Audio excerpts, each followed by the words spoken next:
Our next session is titled Rebooting the Economy, What Needs to be Done and How We Go About it.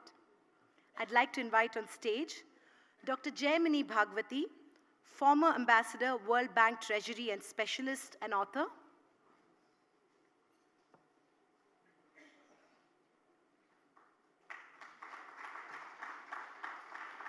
Mr. Ajit Ranade, Group Executive President and Chief Economist, Aditya Birla Group. And Dr. Ashima Goyal, economist and author. This discussion will be moderated by Mr. Raghavan Srinivasan, editor, The Hindu Business Line. Over to you, Srini. Thank you, and good afternoon, everybody, and very warm welcome to all the panelists for coming here from great distances and sacrificing weekends, which is very, very difficult for very busy professionals to do. So thank you on behalf of the Hindu group. The issue before us is really very, very simple. You know, the economy is undergoing or facing a slowdown in growth. 5%, 6%, you can argue about the numbers. It's not a rate which is considered a low growth rate in most economies, but for India, for aspirational India, and given the ambitions unleashed by a decade of higher growth, it appears abnormally low, right? So even though the economy is by no stretch of imagination in a recession, there appears to be a recessionary mindset which is gripping the players in the economy. And that perhaps even includes the government. So the recent budget was a very good example perhaps of that. There had been considerable pressure, one could say, from many quarters that government should use this budget to put Keynesian economic theory to test and simply buy its way back into higher growth trajectory, blow the deficit, who cares? But it didn't do so, not by a big margin, at least going by the official numbers, and that's an entirely different argument about what is the actual size of the deficit in this country. But let's not go into that out here. The challenge really is that, you know, we are at the moment in a phase of slow growth, which we have become unaccustomed to in the recent past. The global conditions have changed considerably in the years since the high growth decade. So that is another factor which I think is relatively new of how to maintain high growth in a slowing global environment. And the challenge then becomes of achieving higher growth rate, and so we need to first also take a look at what is a desirable level of growth for an economy like India. Should we have a target, if at all? And if we do have that, and that target number, whatever that may be, is higher than the current level, then how do we go about basically sort of moving on to that higher growth trajectory? And the other issue that I would like the panelists to weigh in on is really, what are the options that the various actors in the economy have before them? There's, of course, the government. It has overarching presence in the economy. It still controls a very large section of it, but then you have a very large private sector. India has ambitions of becoming a manufacturing hub for the world. Make in India is a real ambition of the government. It may not have materialized immediately, but it is an ambition which is, in my view, also achievable. We do have the necessary conditions to achieve that. So, you know, we see ourselves as a global player. We want a table, you know, we want a seat at the high table. but we are not there quite yet. So how do we get there? What are the policy actions with the government which could possibly be deployed? And also, um, what is it that the sort of private enterprise also needs to do? Because are we looking too much to the government to solve all our problems? And what about the many individual decisions taken by individual enterprises, some of which adds up to something very different? So is the challenge really then one of a mindset or risk appetite, lack of risk appetite, if you will? So these are the broad issues that we'd like to look at. And so I would like to start with you, Dr. Goyal. What is it that the government can do right now? Does it have any options left, or is it out of options? Yeah, thank you. We came all this way because we'd heard about the Hindu huddle, how it's a civilized conversation. So, and especially I think after lunch, it should be quite sleepy as well. But I think that normally when we are asked to revive growth, and we all want to revive growth, then there's this laundry list. Do this reform, do that reform. But before you go into that, it's better to start with why we have had this growth slowdown, because anything that's going to work has to be tailored to the reason for the slowdown. So my own view is that we've actually been growing below our potential, and that potential has been steadily decreasing ever since 2011. So it's been a sort of lost decade for us. Compared to many countries, we are growing. We are not in recession. We have a positive rate of growth, but it's much below, say, what China had in their catch-up period, similar large population. And so I see this as we have a continuing need for reforms to improve the supply side, to reduce the costs of doing business, and to empower average citizen in many ways. But what happened in 2011 was, after the global financial crisis, we had overstimulus. For the first time, our monetary fiscal policies were really counter-cyclical. And this was part of a coordinated global. We had IMF going around the world asking governments to spend more. And normally they do the opposite. So we had a huge 4% rise in fiscal deficit and a 4% cut in the repo rate, etc., huge liquidity injection. And then it showed this really worked because growth just jumped up. But after that, because we had double deficits and high inflation, there was an overreaction. I think of this in terms of a pendulum. From one extreme, we swung to the other. And then the thinking became that we need structural reforms. Without that, the economy can't grow. So even in monetary fiscal policy, we had the FRBM legislation for the government. We had inflation targeting for the central bank. And the whole thinking behind this was that we don't have cycles in India. We need structural reform. This is part of structural reform. But you can't have, it was really overreaction. Regulations also became pro-cyclical, monetary fiscal policy became pro-cyclical. So today, it really amuses me when we have the same debate. People say that there's a slowdown, monetary fiscal policy is snake oil, it won't work. You need to have structural reforms, land, labor, whatever, liberalization. But this whole past decade, I think there are some political problems. You just can't have, if these reforms were so easy, they would have happened. Here in India, we have different interest groups. You try doing anything structural, anything difficult, you have huge protests all over and so on. So you need balance is really important here. You can't sort of overreact. You can't have everything, can't be too strict in all dimensions. I think we did that this past 10 years. And we did a number of major reforms. And so when people say more reforms are required, but in a way, we are seeing the cost of some of those structural reforms. So I see hope for future growth in the sense that some of those reforms are essential, they are done.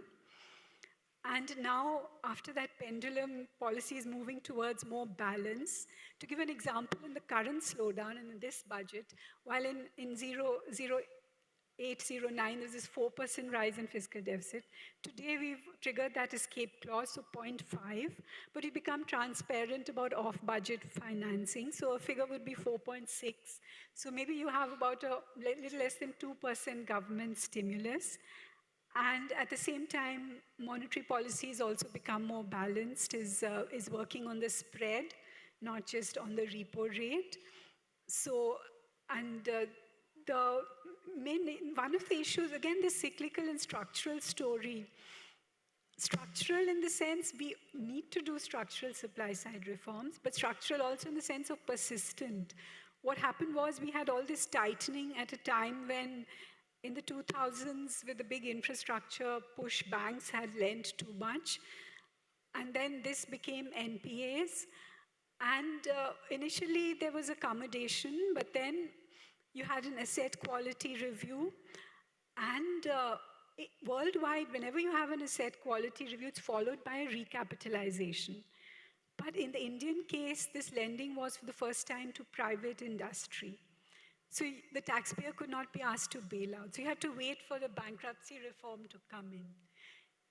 And therefore, banks just stopped lending.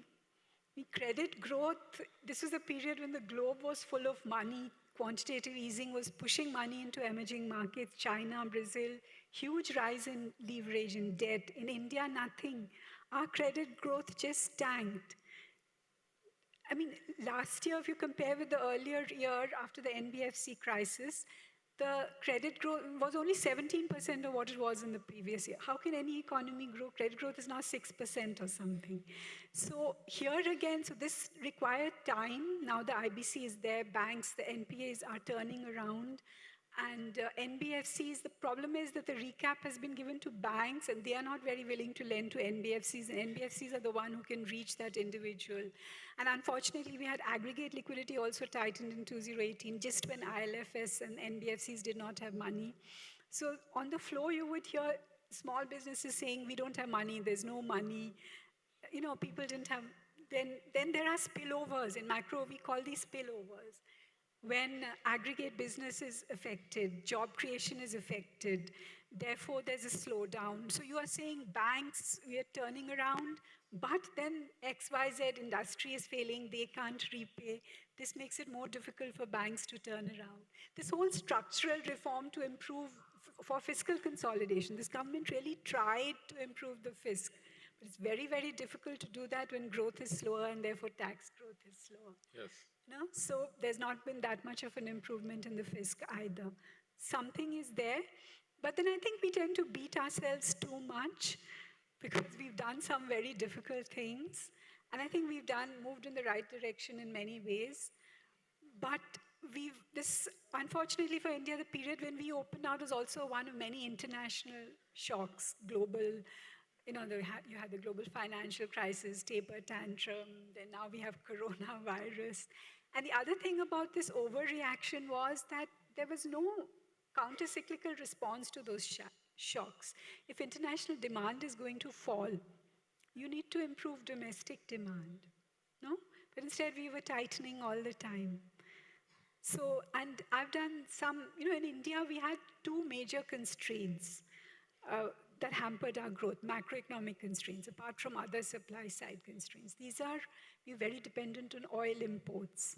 You know, if you see China in the same period when China was growing, they increased their exports first, then oil imports became a large part of their balance of payments. For us from the beginning, so we were dependent on foreign savings and foreign inflows, and it would affect our inflation. The second was agriculture as a constraint. Again, China first had an agricultural revolution. With 1 billion population, you can't afford to have high food inflation. Growth is not possible with that. Then you would have macro monetary tightening. So both these constraints have been relieved somewhat in the last decade because of the shale and movement towards the green economy. Oil prices have softened and they're unlikely to rise the kind of spikes that we saw. So this was a period when we had, in 2014, for example, oil prices crashed. But we were on this inflation targeting part, and the idea was that you get to fight inflation only once. And so real rates were allowed to, from negative real rates, we moved to high positive real rates for industry because of high spreads also in the Indian economy. This gap between consumer and wholesale prices. So it's not surprising that industry could not. So investment has been slow since 2011. It recovers a little bit in some periods like 2017 and then 2018 ILFS. You know, so, and we've not sort of reacted counter-cyclically to all that. But these two constraints, so agriculture also, we are seeing that we had lower inflation after very high inflation since 2007 till mid of the last decade. But then after that, it's really, we have structural surpluses now in agriculture. And while agriculture is still a problem, you need to increase incomes. Any development has to have migration out of agriculture. So accommodating all that remains a problem. But these two big constraints have been relieved, and that allows, apart from generally moving to more balance, some macro fiscal stimulus. And I hope we have done enough reform in the financial sector that it will start lending again. And then the structural long-run reforms have to take place. And I like to say that they have to be low-key. They have to be based on our technology advantages. They have to be unobtrusive.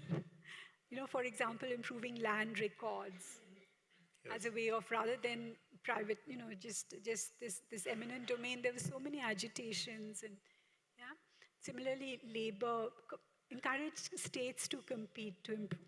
We've had some consolidation of labor laws.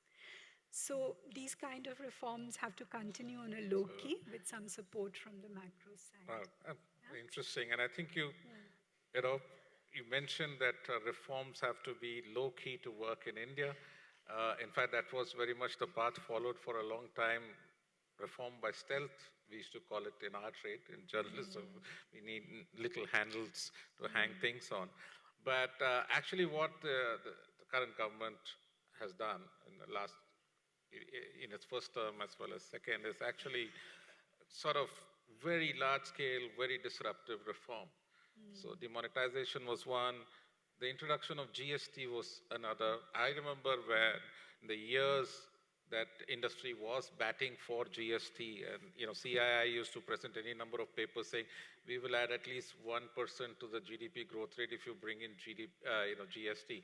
And GST was brought in, and now the same industry is saying that it's actually increased costs. It's increased transaction costs, it's increased compliance costs, and we haven't seen that 1% addition to GDP. So what do you think went wrong, Dr. Ranade? Do you think that we sort of did the right reforms at the wrong time or the wrong pace, or the wrong reforms? So you're asking me about GST. There's a movie called The Ship of Theseus, is it? Yeah. Yes. So you start off with the ship, and then you just keep replacing one part of another. So after some time, you have to answer the question, is it the same ship? So we still keep using the word GST. The original report was Dr. Kelkar committee, 1998, was it, or 2001? But what we got goes back to L.K. Jha in 1970. Exactly. So it goes back a long time ago, and we keep using the same word as if the ship is unchanged. But this is the ship of this year. That what we got finally implemented. We celebrated. Of course, it's a bold thing. Of course, we got a fantastic thing about a midnight session, I think, of Parliament, where there was a voting almost zero. So all that is fantastic. But really, what we have, I don't know how to say it, but I can't use better words. It's fish nor fowl. So it's basically the original concept is preferably a single rate. If not a single rate, maybe 2 or 3 rates. One standard rate, one demerit rate, and a merit rate, but not too much variation. So let's say 12%. In fact, the original Kelkar committee report is 12%. So it's 12%, 5%, and maybe 17%. We have 5 or 6. In fact, initially we had 7 rates. We had almost 1/3 of GDP excluded from the tax net, more than 1/3. Then we have a state-level GST and a central-level GST. No elimination of the tax administration. So everybody, all the tax collectors are in place. And then we have a third animal called interstate GST, There's no other country with this. By the way, no large country has a GST. I mean, we keep talking about Canada and Australia. So but that's of course not an excuse not to do it. So we are a federal country, but we could not do this one nation, one tax in the spirit that was intended on several committees. And to top it, so we still call it GST, but it's fairly complex. And to top it, the implementation was very, what should I say, full of glitches. For example, I'll just give one example that because of a very purist approach, I don't know whether whether it was chartered accountants or software engineers who designed it, because I think there was not extensive consultation of the people who are going to actually use the system. So one example is that if I'm going to file my GST, in the computer, I cannot complete my filing until there is online reconciliation on authentication of the transaction. Because it's, there are interlocking incentives between buyers and sellers in the value chain. Now that requires very high level of confidence in the connectivity, internet. I mean, I was in in Uttarakhand for something, and I was seeing people at midnight because there's BSNL and some, sketchy. Yeah. People are trying to upload GST documents at midnight because they still can't. So I'm saying this purist objective of getting every transaction online reconciliation and authentication was something that even the advanced countries have not done. So we kept on saying in the consultations, let's do a statistical approach. 1 in 10, 1 in 100, 1 in 1,000, and then post facto go and penalize if it doesn't reconcile. All this is being done now. The GST Council has met about 38 times in the last 18. Now it's going to be 3 years. Yes. So that's seen as a badge of honor. Look how responsive we are. Every time there's a concern, we meet, but that's not, that's like a second or third order way of saying that we are so responsive to industry. Initial design, implementation, so there were a lot of glitches.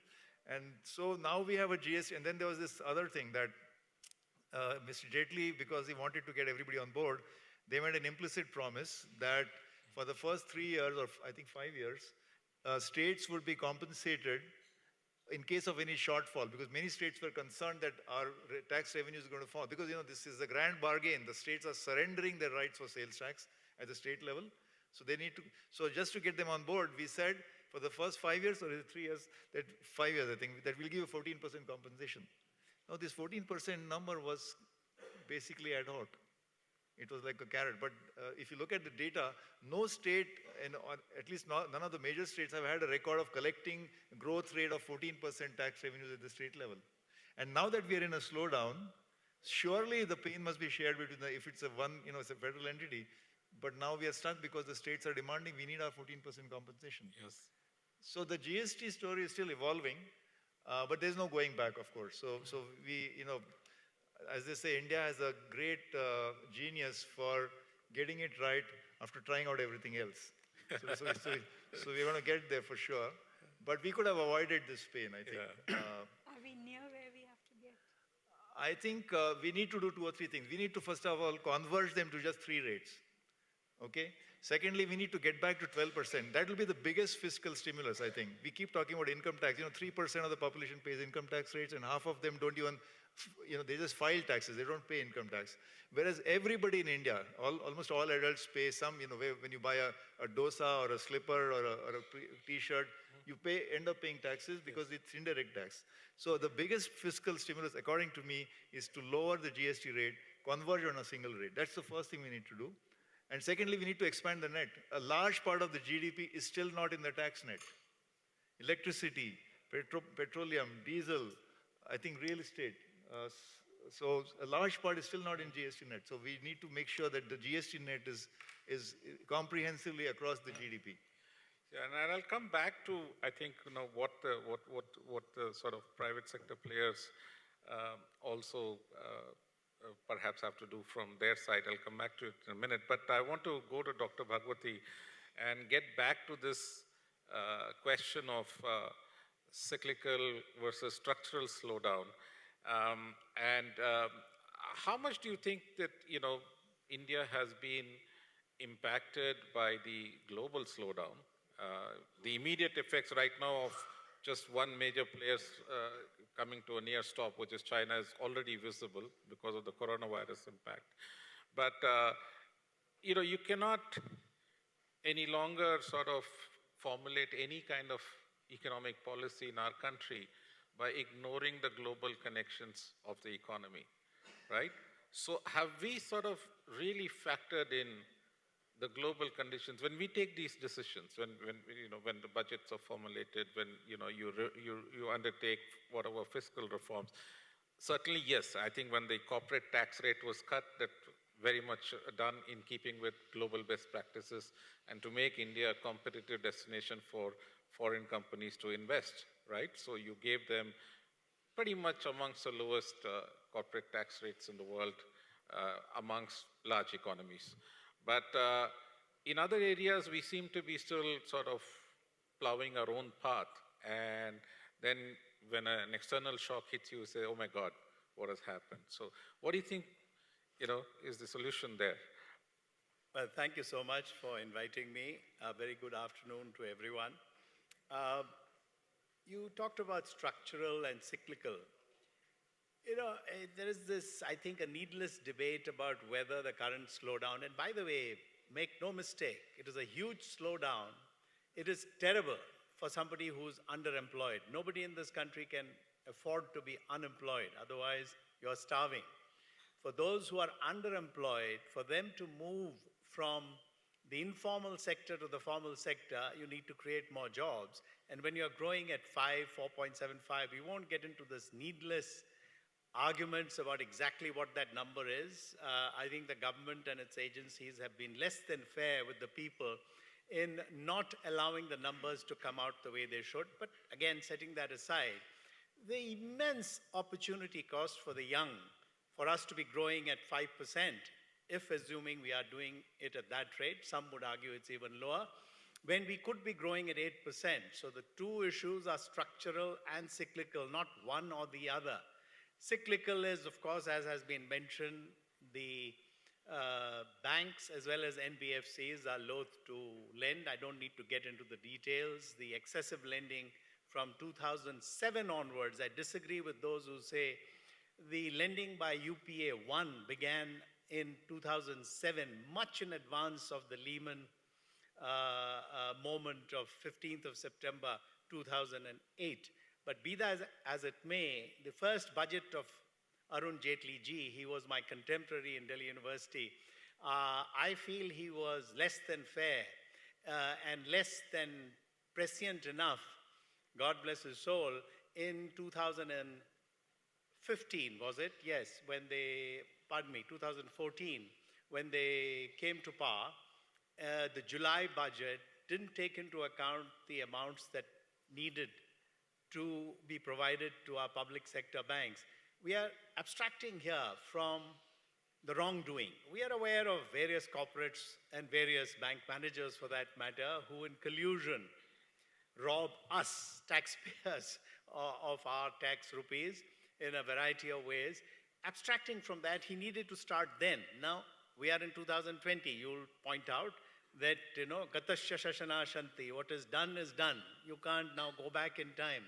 But having said that, cyclical, you have to raise demand. So this false dichotomy, we are hugely constrained because of our fisc. We need to bring it down to 3.5, 3.6.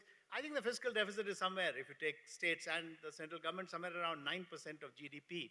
When you take the off central government's books, borrowing being done by our public sector undertakings. But you pointed out, and you're saying, I agree with you, you need to collect more from GST, but look at, and I think I've mentioned it in an earlier meeting in this very town, if you look at paragraph 140 of then Finance Minister Arun Jaitley's budget speech of 2nd of February 2017. Now it's 3 years since then. He said the last line of that paragraph is that we are largely a non-tax compliant society. That is all of us. We don't pay our income tax.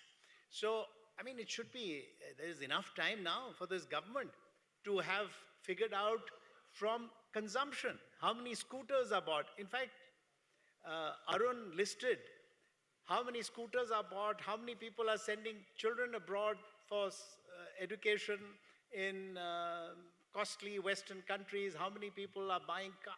I mean, the number of consumption items, you can easily clamp down on people who are not paying their taxes.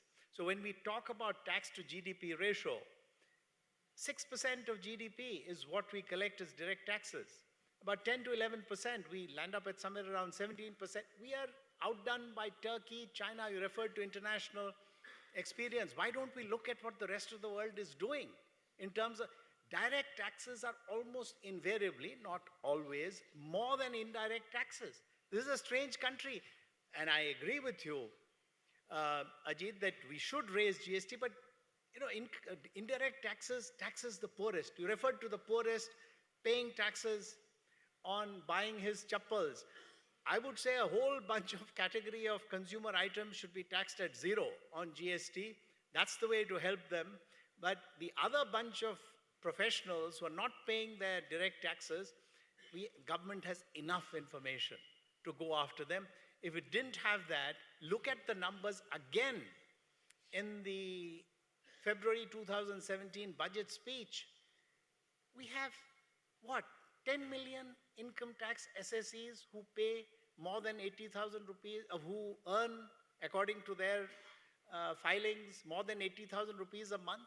I mean, how much of a joke is this? Why don't we discuss this more all around the country? That we say that we just don't have fiscal room to raise demand. You have to raise rural demand, whether you do it through a Manrega, whichever way you want. And I don't want to get into those. By the way, I will recommend for your spare time reading, because it's written by a generalist, a journalist called Binyamin Applebaum. He's worked for Wall Street Journal as well as, I think, for the New York Times. And he's written a very useful survey of economists in the US called The Economist's Hour. And there you see this controversy in the US in the 70s. Should we spend more or should we reduce money supply? It's basically Milton Friedman versus the Keynesians. So they made the mistake, I think, initially of spending too much, and most of it was the Vietnam War, since you asked me about the international dimensions. And by the late 70s, inflation was raging, and Mr. Paul Volcker had to come in with interest rates, short-term interest rates. I don't know whether everybody in this room will believe me when I said they shot up to above 15 to 17%. We are talking about the Fed funds rate at 17%. Nobody now remembers. It's a long time ago. I'm old enough, so unfortunately I remember too much. So if you come to the early 80s, the supply-siders won. That is not just Milton Friedman about controlling money supply, but also slashing taxes. So here I relate it to what we have done in India. Yes, we should bring down corporate taxes. You're talking about international best practices, but then follow other international best practices. You can't just follow one practice, which is to reduce corporate taxes. You want to eliminate the dividend distribution tax, very good, but then tax the people for what they need to be taxed on. You can't have it both ways. You reduce corporate taxes in the fond hope that investment will grow. Corporates will start cleaning up their balance sheets. You think about it, if 1% of the population, as it does around the globe, have a majority of both the income and the stock of wealth, and you don't have to believe Piketty or have to read his book. You know that from empirical observation. If you just look at the numbers around the world, and whether it's the IMF, the World Bank, the UNDP, the UNCTAD, all their numbers are nowadays freely available to you if you have access to internet. So all I would say is that, we seem to be getting the cart before the horse so often. The time, which is, I think, a point was made that it's almost a lost decade. Is it lost for the people in this room in this five-star hotel? No. It is lost for that man at the bottom. He or she who did not get a job, he or she who died because did not get medical treatment in time, and so on and so forth. I don't want to here start sounding like some of my friends who went off as Nakshalites from college and then came back. Both of them luckily came back because they got disillusioned with Kanu Sanyal and that group quite quickly. But there is this sense of, I don't know, I can only be an angry old man now, no longer the angry young man of Amitabh Bachchan. But I'm still unfortunately angry about so many things, but hopefully in a positive, constructive sense. Oh, just a point of clarification, I did not, I absolutely did not imply that impose taxes on the poor. Of course, indirect taxes are highly regressive because the tax on a dosa is the same for a rich or a poor person. Of course, that's true. I, in fact, said reduce the GST rate. Yes. In fact, reduce it, widen the tax net, but I fully support what he said, that our tax to GDP ratio, and especially direct tax to GDP ratio, is among the lowest in the world, which is, it's a scandal, actually. There was a joke on internet that 4% of Indians pay direct taxes and 90% don't like the changes in the tax law.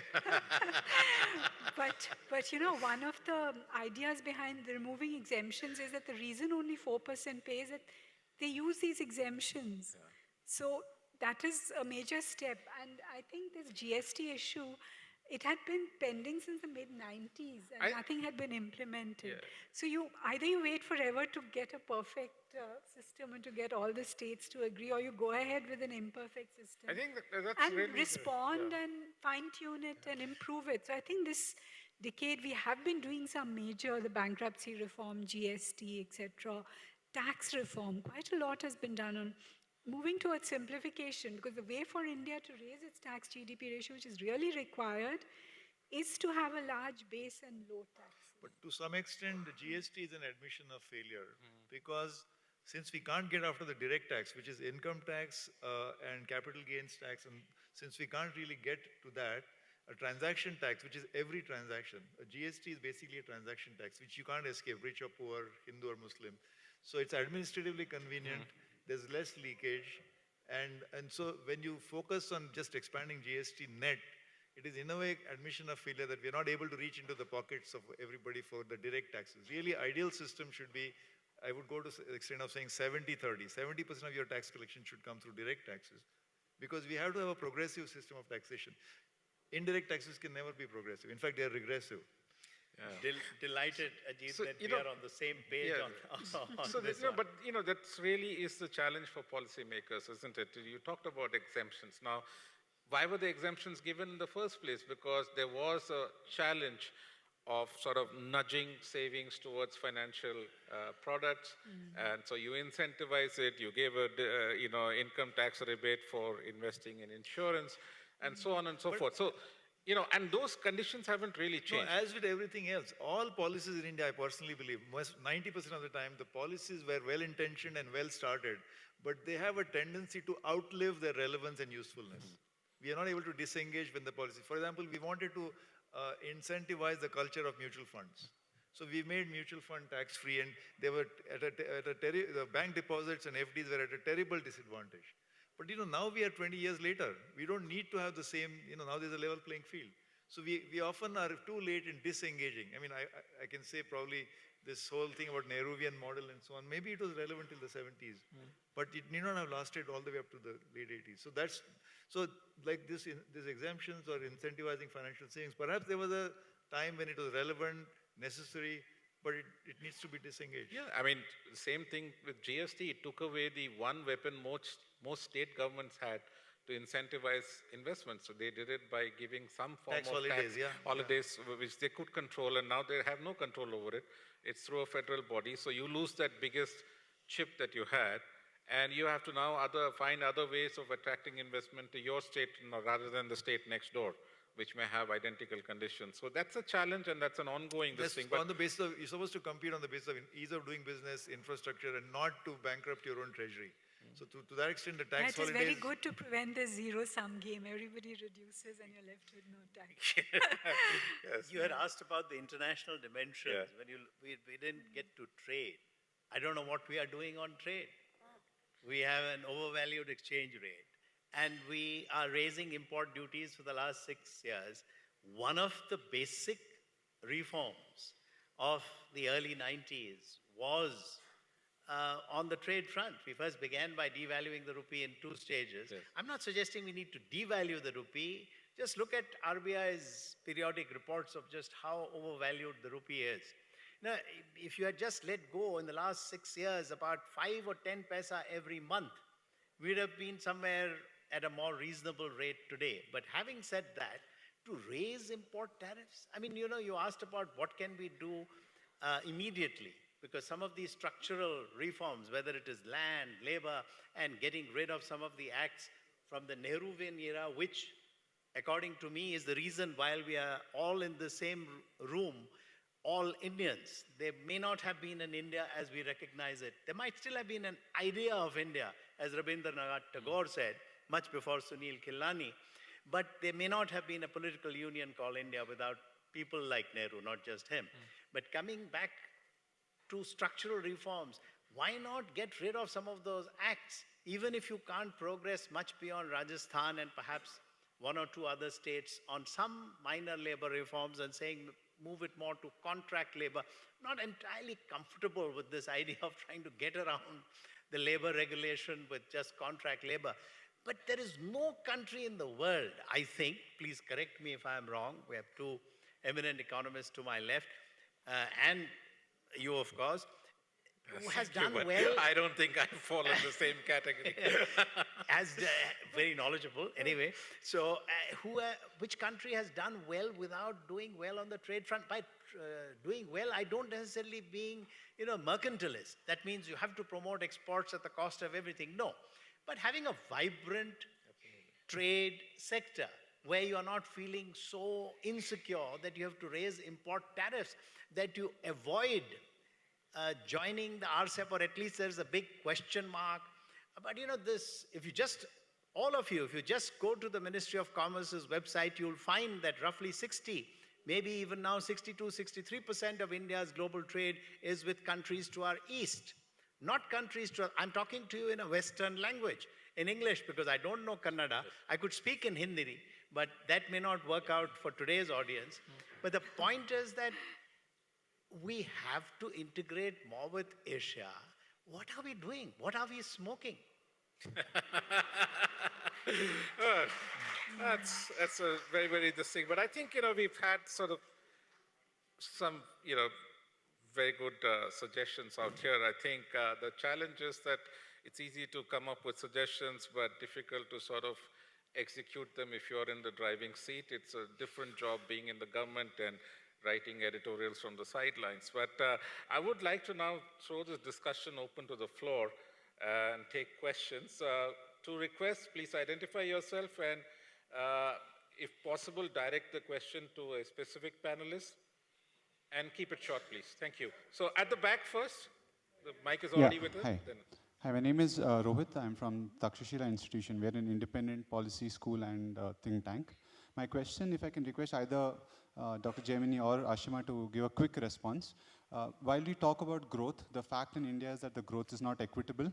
The poorest are still left out of the growth story.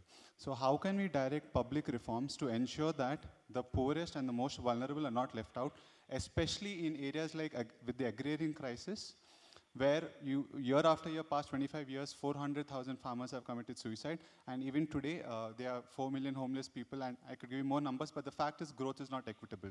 So how can we do public reform to make sure that the poorest are not left out? That's my question. If I can get a quick comment from both Dr. Jaimini and Ashwini, that will really help, because you two had different views. Thanks. Yeah, I think that in any country, because we have a very large population and there has to be migration out of agriculture. So what I see, I think there's a very strong farm lobby, and it is true farmers have been in distress.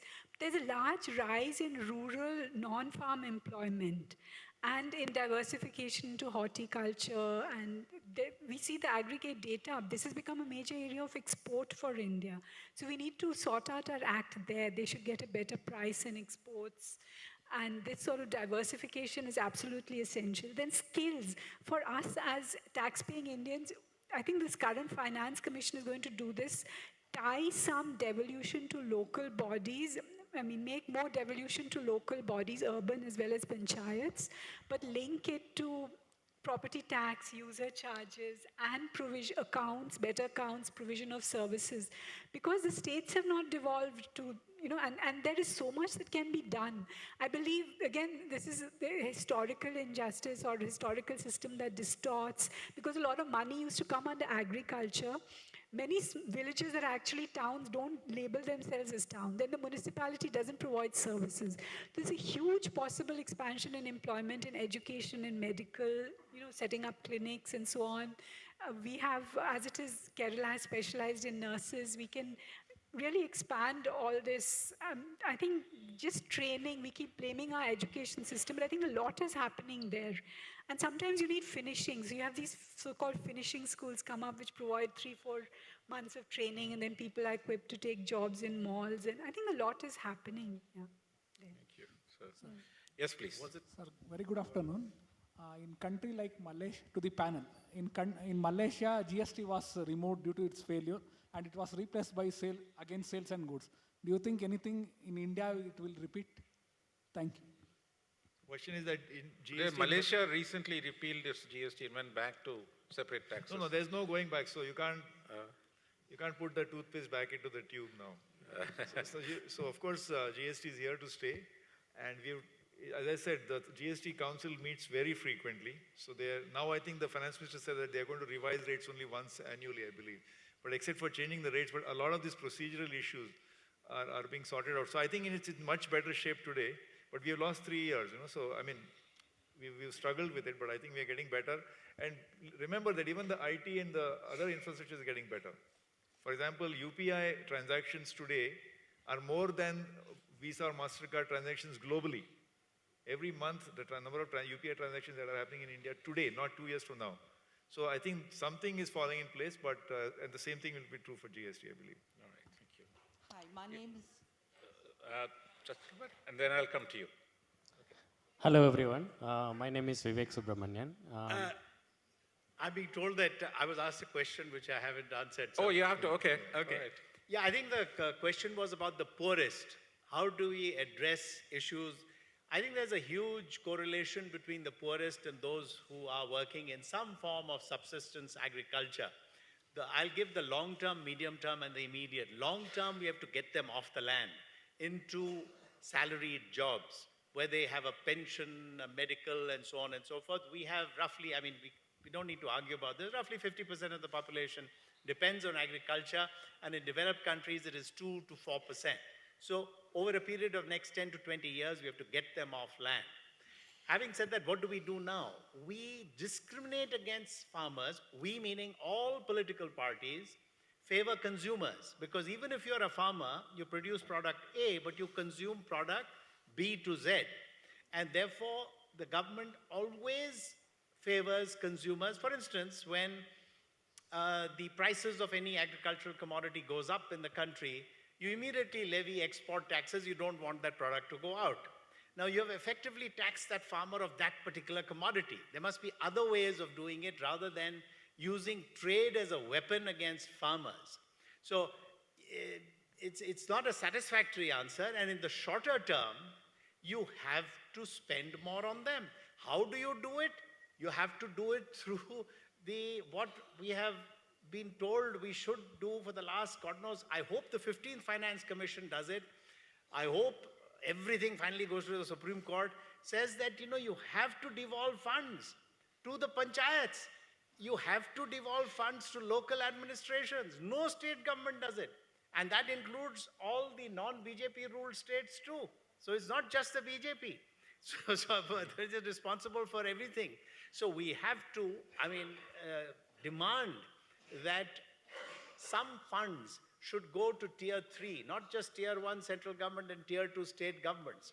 And we need to ensure that this is done in a transparent manner, and I am of the opinion that this will have a direct impact on the alleviation of poverty. All right, thank you. So we'll take both the questions. First you, then you, ma'am. We'll take both the questions and then we'll go into the answers. Yes, Hello, please. once again, I'm Vivek Subramanian. I have two questions. One is how much of automation is reason for the current recession? Two, one that is in the first question now and how it will affect in the future. The reason for the question is there are two contradicting statements I saw. IMF chief mentioning 9% of job loss would be there in countries like India because of automation, whereas Tata chairman Chandra said just a week before that automation would not impact countries like India. So just curious to know how, in the bigger picture, all this will play out. Okay. Thank you. Your question? Since the subject of the session is how to reboot a stagnant economy, I just wanted to turn the focus on infrastructure, for which we have a very ambitious plan with the pipeline of infrastructure projects. And I really wanted to ask the panel about their views on the kind of institutional reform that's required, because it's clear that it's got to be through the private sector or PPP route. And while there's been a lot of reports and committees that have gone into the reform of the PPP approaches, particularly to reduce the kind of political risk that that private sector is now facing, would you say that this would be one of the most urgent areas to tackle? Because the stretched kind of position with regard to the fisc clearly indicates that no more public spending on infrastructure is forthcoming, as it was in the early years of the current regime. So the urgency for reform in the PPP space. Okay, so automation and jobs, impact on India. Ajit, maybe you Want could- me to take Yeah, it? please, yes, sure. Okay, let me start off with infrastructure and PPP. This is one of my pet peeves, my P squared to your P cubed. Why do I say this is one of my pet peeves? Because even if you did not do a PhD in finance, you know this thing between risk and return. Some people take risk, they take higher risk, they sometimes get higher return. So the way the PPP was structured, and I have Mr. Monte Kaluwalia is not in the room, but I've told him this when he asked me for my opinion on it. The way the private sector does it is that it shifts all the risk to the public sector and most of the return to itself, because they're just smarter and they can get most of the return at an individual level, but for government it is amorphous. Who's taking the risk? The taxpayer. The taxpayers are spread all over the country. So it just does not work. If you remember a US president called Roosevelt, just after the Second World War, when he started building highways in the United States, the government has, you also referred to infrastructure, the government has to do the infrastructure, the heavy lifting, and the government has to get taxes, direct taxes, as we said. The PPP just doesn't work. We are in trouble right now, both in regard to construction, power, real estate, and I don't want to get into those individual things because time's up, it says over here already. So I'll now turn to my co-panelists. Yes. I'm rather disappointed with that answer, frankly, because it has to work if we have to get along. So the question is, what are the solutions? So very briefly, the plan is about 100 lakh crores, 1 trillion, yeah, so in the next 5 years, but it's about I would say 80-20. 80% funding has to come through the public sector and 20% through the private sector. You are asking about what institutional reform do we need. See, if you take away the risk of acquiring lands or environment clearance, forest clearance, then the execution risk and the traffic risk, especially roadways, can be on the private sector. And one reform that we need is to separate these two and find a way to impose that risk on the private player. Also, have reform where nobody has to lock in for 30 years or 40 years. There should be something called takeout financing, or, I'm a guy who comes in for 7 years. I should be able to hand over to the next investor. So this is the corporate bond market. We need development in the corporate bond market so that it's completely by bond financing. There are 40-year bonds, but nobody holds those bonds for 40 years. They kind of change hands. So there are many things like that. And quickly on the automation, it's true that the World Bank also says that more than 60% of India's current manufacturing jobs are in danger of getting replaced or in danger of automation and so on. And a lot of jobs are now moving back to developed countries like the US. So there was an earlier reference. Construction, tourism, to some extent textile, garment, that is garment sector, and footwear, And of course, agriculture and agro-processing. These jobs are not going to be automated very quickly. So we should be focusing on some of the labor-intensive sectors and job-creating sectors. This also kind of refers to Rohit's question of how do we get growth to the poor. Focus on labor-intensive sectors, and within labor-intensive, there are sectors which are not in immediate danger of automation, but that's a real risk. All right. So just if I can add Yeah, very please. quickly on this issue, because you were disappointed. When I say lost decade, there's a lot of this kind of reform or development going on, because our problem was earlier the government used to, the banks would fund the government, public sectors, which were always losing money. And then we thought the private sector will do infrastructure, the government didn't have money. We found they won't do it either. So now if the government has to do it, but this parceling of risk, and also if the government has these assets, how can they monetize them? You know, where the risk is out, that can be given to the private sector. There's a lot of development on this, on financial structures. You don't want discretionary loans from banks, crony capitalism, so it should be through the market. All this, we've had sufficient development and diversity in this decade so that now infrastructure financing can be cleaner and progress faster. And I think we do have a workable model in the road sector. But last question from Margaret. Mine is not so much a question. 50% of the population are women. We have been talking about every sector, but the ones who really are at the bottom of the ladder and most often suffering the most in the slowdown because they lose their jobs first, there has hardly been any focus in the discussion on how you target women and help them really come out and contribute to the entire process of development and the GDP. I was surprised that nobody really referred to the issue of women's participation and women's role in the economy. Yeah, India has one of the lowest labor participation of women in come in, and it would contribute tremendously to GDP and to our rates of growth. But I think here there is something of a measurement problem also, because a lot of what women do is not measured. We are moving towards from an informal to a gig economy, which again is informal but in a modern way, and women participate a lot in this. The second issue is education. We have, I think a lot of women now are going in. Part of this transition from the informal to the formal sector, from rural to urban, a lot of women are studying, and then they are equipped to become teachers or work in health centers in those rural areas. So there was one statistic I saw which that there's been a 30 million job loss in those with less than secondary degree, but 30 million job loss of those above. A lot of women are now studying, and that's beneficial for the future, acquiring skills. I think on that slightly positive note, we have to end. We have actually, the second session's countdown has started. So thank you once again. And I'm sure some of the panelists are going to be around, and you could take this discussion offline. Thank you so much. Thank you. Thank you.